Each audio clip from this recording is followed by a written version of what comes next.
What happens when Hollywood's toughest guy walks into what should be a routine morning show interview, only to discover the host has a hidden agenda that goes way beyond promoting his latest movie? Well, you're about to find out, and trust me, this confrontation got so heated that security had to get involved.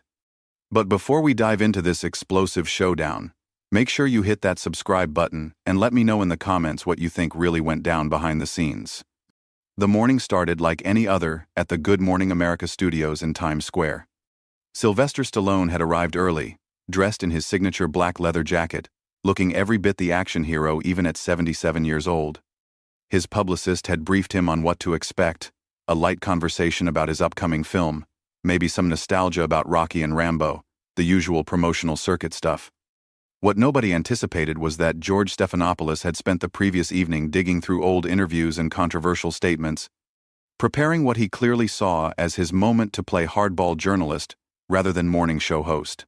As the cameras rolled and the familiar Good Morning America theme music faded, George flashed that practiced television smile, the kind that never quite reaches the eyes. "We're here with legendary actor Sylvester Stallone," he began, his voice carrying that authoritative tone he'd perfected during his political days. "Sly, thanks for joining us this morning." Stallone settled back in the plush interview chair, that familiar slight slur in his voice as he responded, "Thanks for having me, George. Always good to be here." But something in George's demeanor should have been a warning sign. Instead of the usual warm-up questions about family or current projects, he leaned forward slightly, his expression shifting to what he probably thought was serious journalism mode. "Before we talk about your new film, I want to address something that's been bothering a lot of our viewers.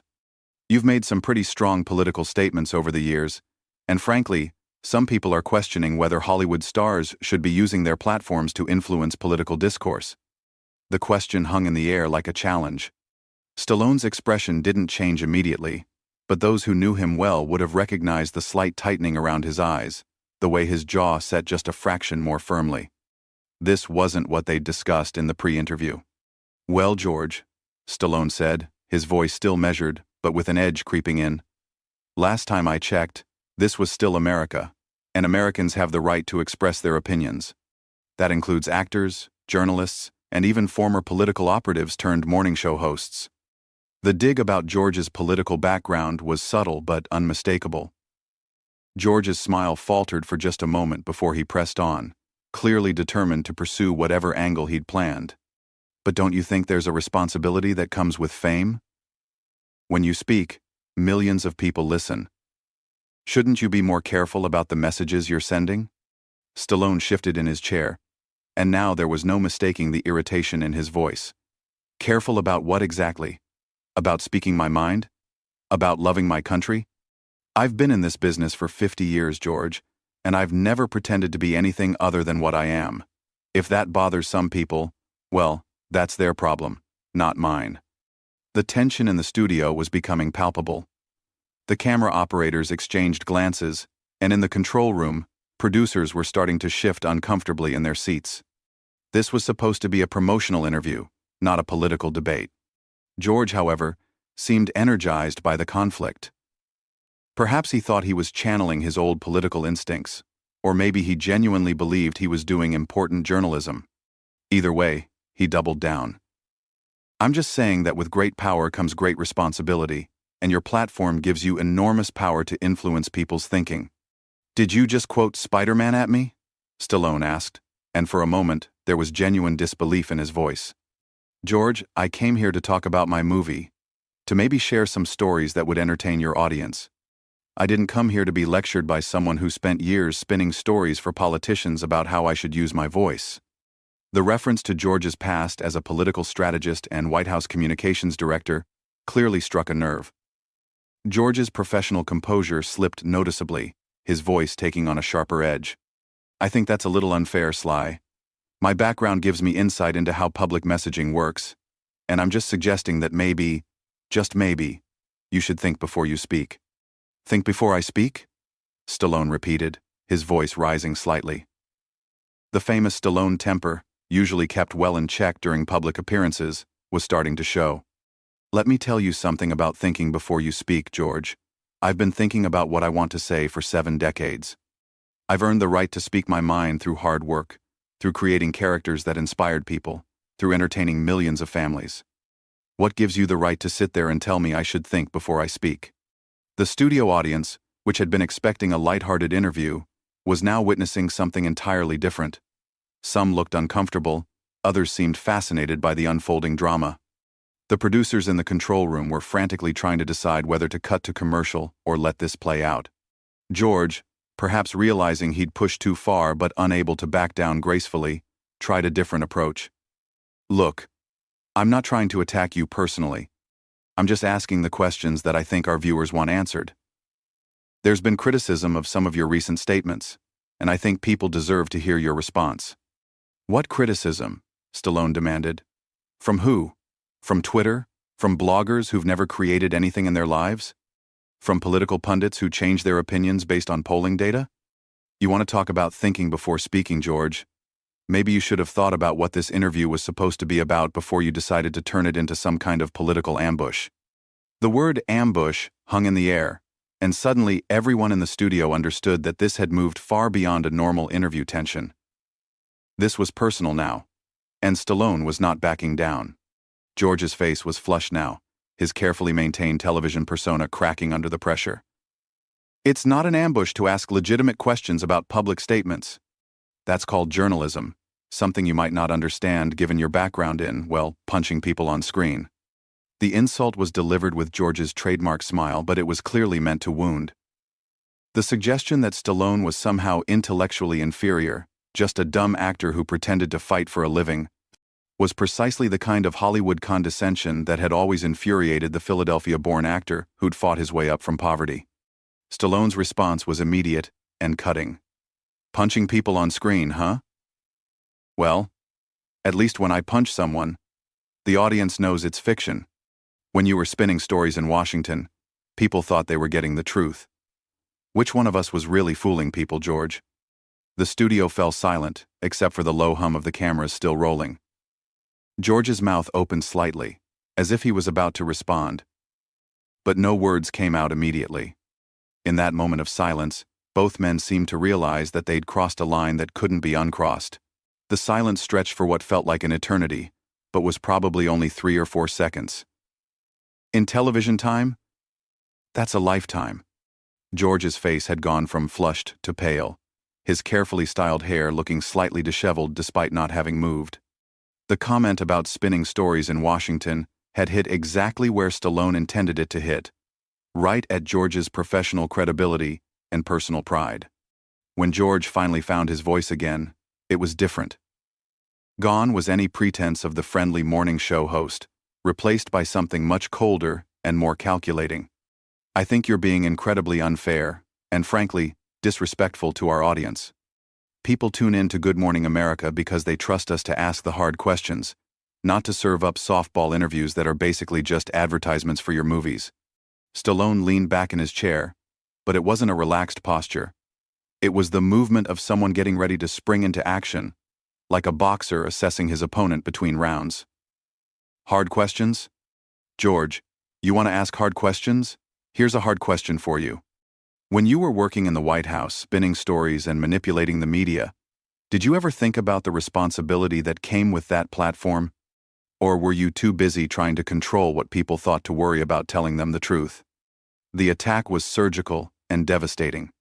George's entire post-political career had been built on reinventing himself as a serious journalist, someone who'd moved beyond the partisan world of politics to pursue objective truth. Having that transformation questioned, especially on live television, was clearly something he hadn't prepared for. That's completely different, George stammered, his composure continuing to crack. My role in the White House was to communicate policy positions. What I do now is journalism. I ask tough questions of everyone, regardless of their political affiliation. Really? Stallone's voice was dripping with skepticism now. Because from where I'm sitting, it looks like you invited me here under false pretenses so you could ambush me with political questions that have nothing to do with why I agreed to appear on your show. Is that your idea of objective journalism? Or is this just your way of trying to prove you're still relevant in a world that's moved on from your political days? The suggestion that George was clinging to relevance struck deep. In the control room, The executive producer was now standing, gesturing frantically at the cameras while speaking rapidly into his headset. Several of the crew members had stopped what they were doing to watch the confrontation unfold. This was no longer just an interview gone wrong. This was television history in the making. George's response came through gritted teeth. "I don't need to prove anything to anyone. Especially not to someone whose biggest contribution to American culture is a series of movies about hitting people. At least my work in politics actually mattered." The insult to Stallone's life's work was so blatant, so unnecessary, that even some of the crew members visibly winced.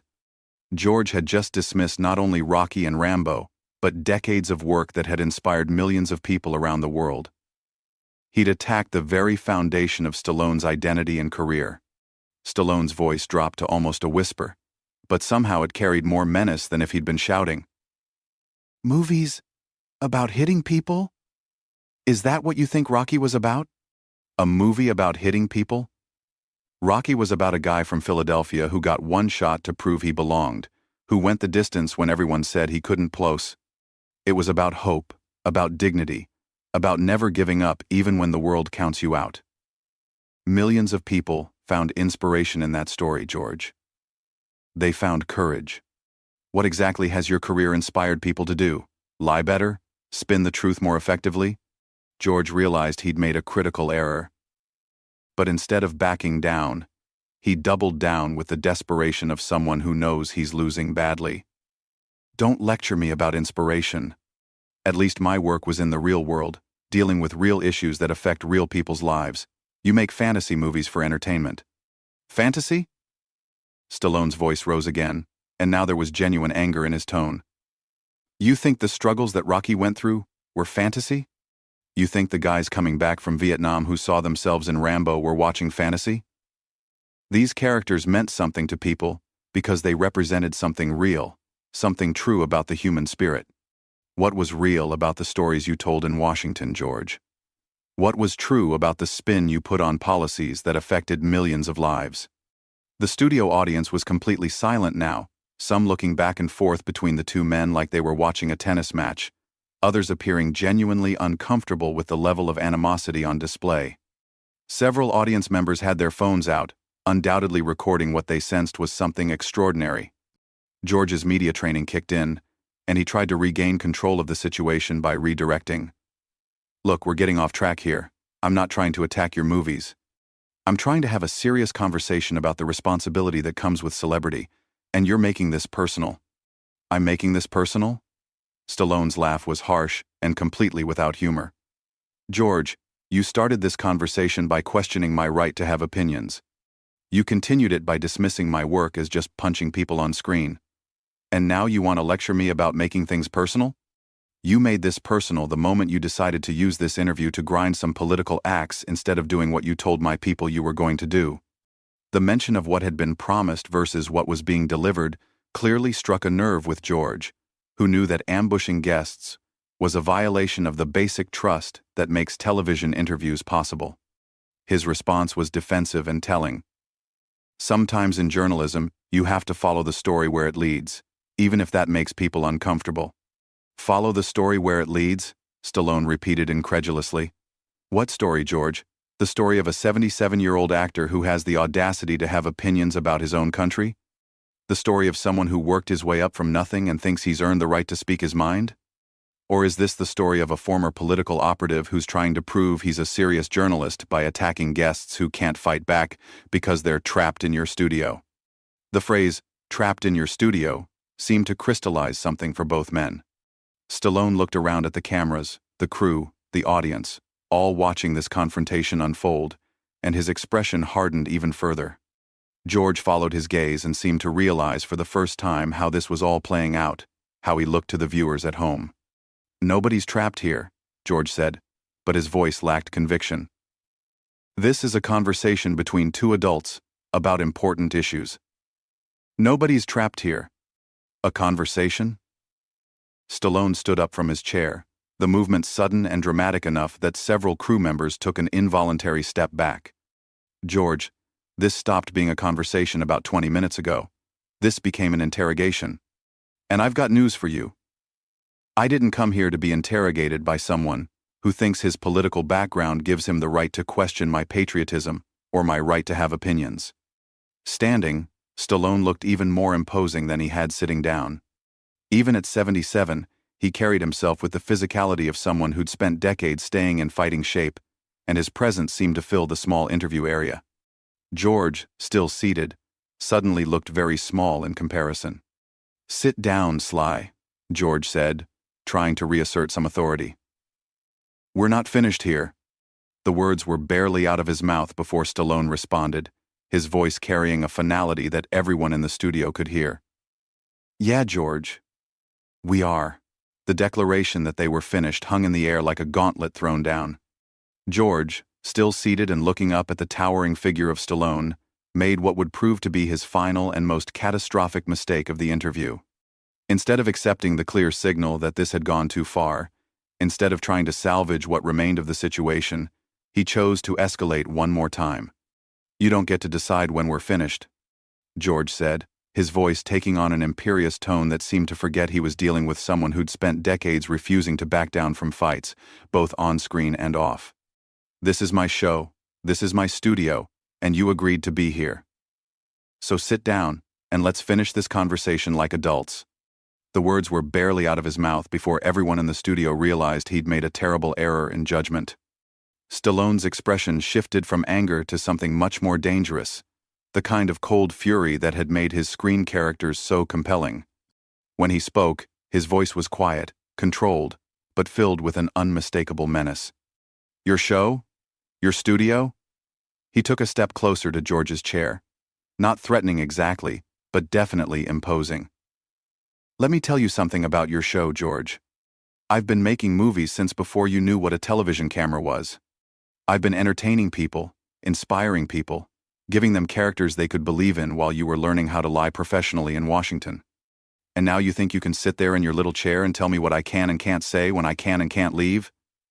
You think this interview gives you some kind of power over me?" George's face had gone pale again, but his pride, or perhaps his desperation to maintain some semblance of control, drove him to respond. "I think basic courtesy suggests that when someone agrees to an interview, they see it through to completion, even when the questions get tough." "Tough questions?" Stallone's laugh was harsh and bitter. "George, you want to know what tough questions look like? Here's a tough question. When you were spinning stories for politicians, how many times did you lie to the American people? How many times did you take the truth and twist it into something that served your political masters? And here's another one.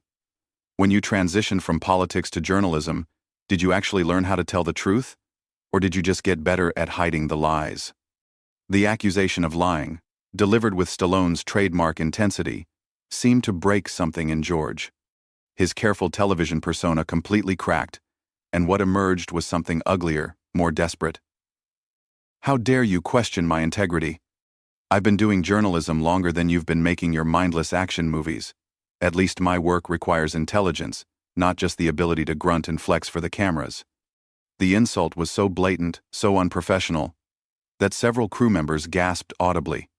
In the control room, the executive producer was now frantically signaling to cut to commercial. But the camera operators seemed frozen, unwilling to look away from what was clearly a career-defining moment for both men. Stallone's response was immediate and devastating. "Intelligence? You want to talk about intelligence, George? Let me break this down for you in terms that even a former political hack-turned-morning show host can understand.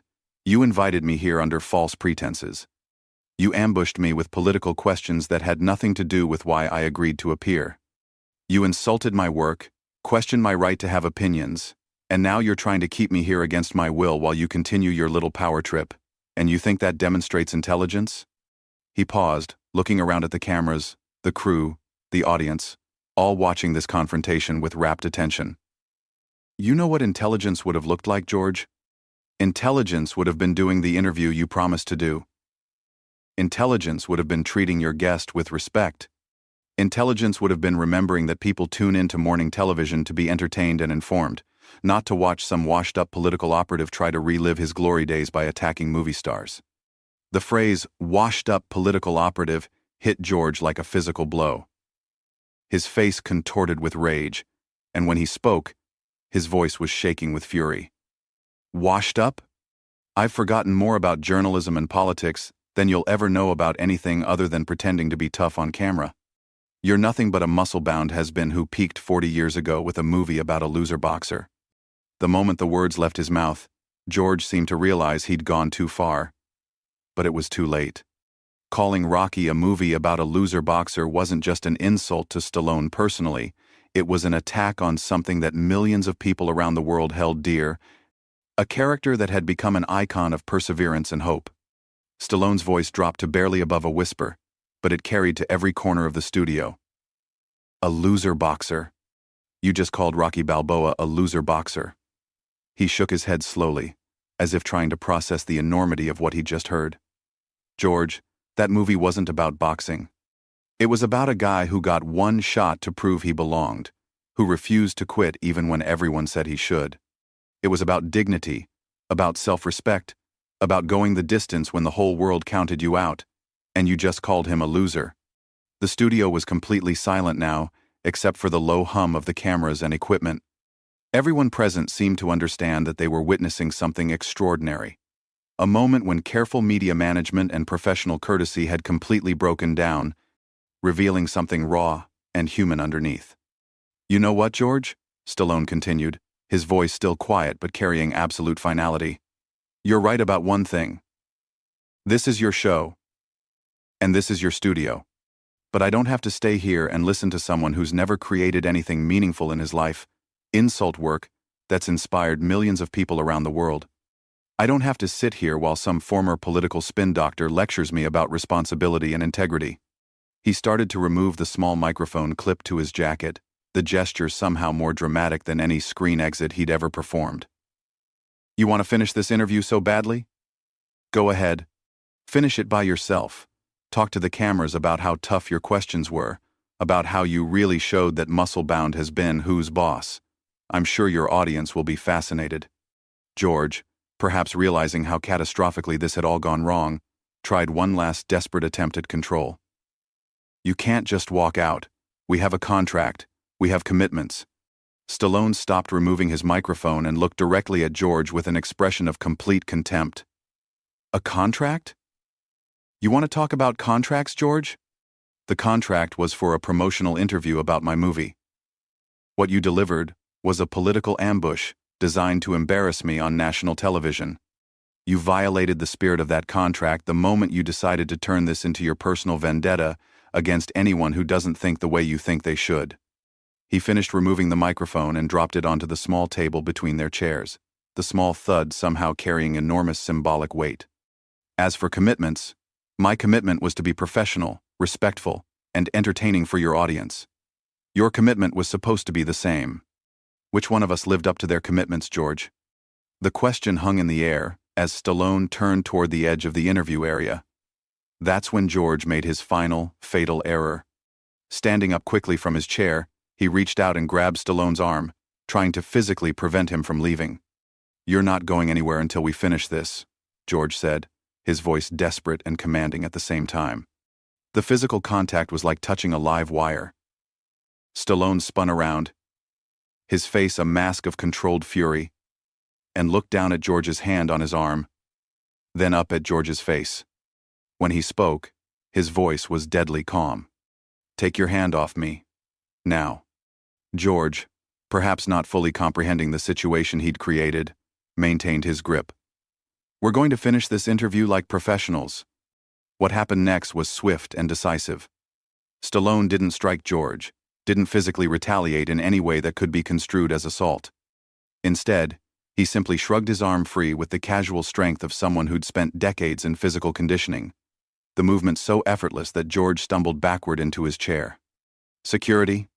Stallone called out, his voice carrying clearly throughout the studio. I need an escort out of here. This interview is over, and this man just physically tried to prevent me from leaving.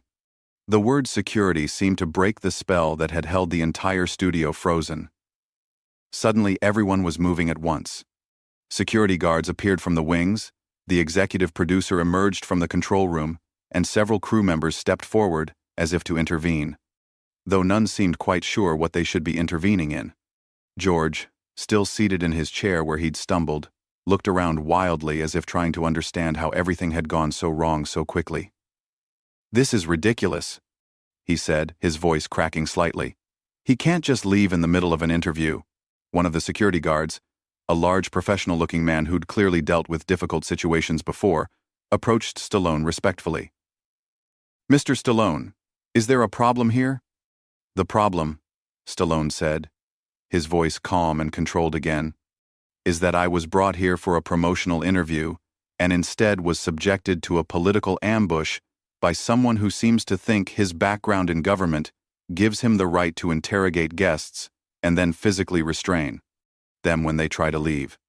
The security guard looked over at George, then at the executive producer who had now reached the interview area.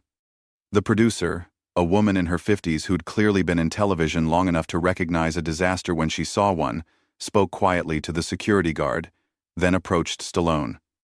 "Mr. Stallone, I apologize for any misunderstanding. We can certainly arrange for you to leave if that's what you prefer."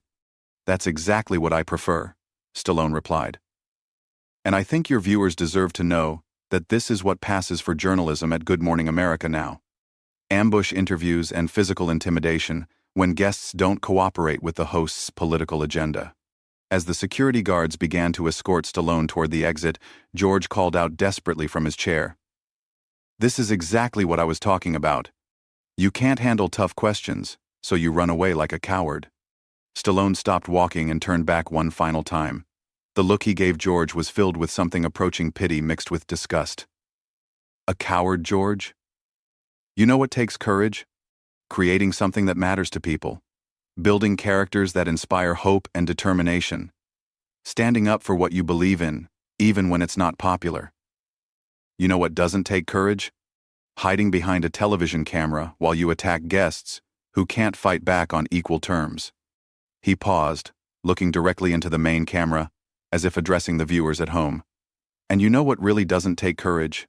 Calling someone a coward from the safety of your little chair after they've just walked away from a fight you started but couldn't finish." Those were the last words Sylvester Stallone spoke before security escorted him out of the Good Morning America studio, leaving George Stephanopoulos sitting alone in his chair, facing cameras that were still rolling, and an audience that had just witnessed one of the most dramatic interview meltdowns in television history. The silence that followed was deafening, broken only by the executive producer's voice calling for them to cut to commercial immediately. But for those few seconds before the feed cut away, viewers got to see George Stephanopoulos sitting alone, looking smaller than anyone had ever seen him look before. The weight of what had just happened clearly beginning to sink in. And that's how one of Hollywood's biggest stars ended up being escorted out of a major network morning show, not because he couldn't handle tough questions, but because he refused to be disrespected by someone who had forgotten the difference between journalism and persecution. What did you think of George's approach to this interview? Was he doing legitimate journalism, or did he cross a line? Let me know in the comments below, and don't forget to subscribe for more stories like this one.